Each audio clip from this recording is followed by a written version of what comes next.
هغه وخت د دې د ټیک ټاک شو وه نو موږ ورغلي او موږ خپل نصیحت کړو چې مخکې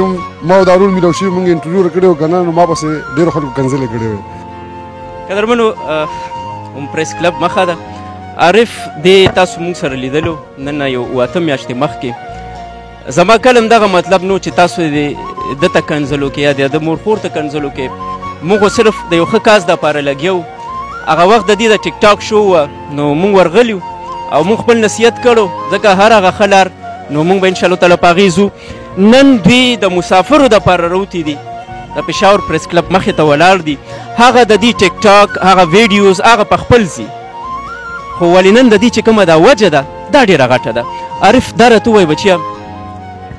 هغه خبرې خو به نه کوو زړې اوس نن په کومه جذبه راوتې؟ نن خو همدې جذبه موږ راوتي وو چې دا زموږ کوم وروڼه دي مسافر بار دی هم د دې په باره کې موږ راوتي وو زموږ دا ټیک ټاک کوم مشران چې دي دا خبره وکړه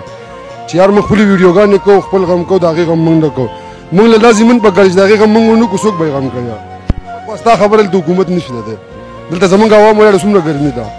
هر سړی روزګار کوي نو موږ راوتي دې دپاره دا ما یو ویډیو کړی روډ دی خپای ماته شوی که زخمي دی دا یې د باره کې ډېر جړه فریاد وکړه نو چې ویې کړو نو موږ یې ملګرو ته خپل ویل راځي مخې ته اواز دی نن سبا میډیا د دوم کې مچاوي کې موږ څه پته لګي څوک خو به داسې زموږ اواز به واوري دا خبره به ورته ورسي نو د هغې به پکې کار وشي دې باره کې راوتي بس ولاړو نو مطلب دا چې ستا په زړه کې د انسانیت سره د پښتنو سره مینه همدردي دغه شی ورسره لرې. بلکل ټول پښتانه ورونه د کلمې ورونه یو چې یو مسلمان د بل مسلمان غم ونه کړي نو که دې چارواکو کې ورته څوک ناست دي څه پیغام لري؟ پیغام به دا پیغام وړم چې مخکې ما او دارول میلاو شوي موږ انټرویو کړی و که نه نو ما پسې ډېرو خلکو کنځلې کړې وې هلن کې زما خپل ورور دی تبلیغي دی ښایسته ګیری ده نو چې کنځلې وکړې نو یو سړی چې یو ګوتې بل ته نیسي که نو څلور ځان ته تاویږي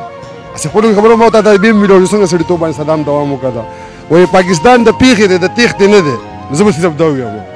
مخکې زه نه ما ورته خبرې کړې ستا خبره ټیکابه اعتبار کوس چې موږ څه ته راغلي د دې خبره کوو. بلکل ستاسو دا کاز ډېر غټ دی دا وجه هم ډېره غټه ده تاسو چې نن په دې دومره زه به داسې ویم چې په دې داسې نور کې ولاړ یې چې هغه انسان سوځوي زموږ ستاسو جذبې ته سلام دی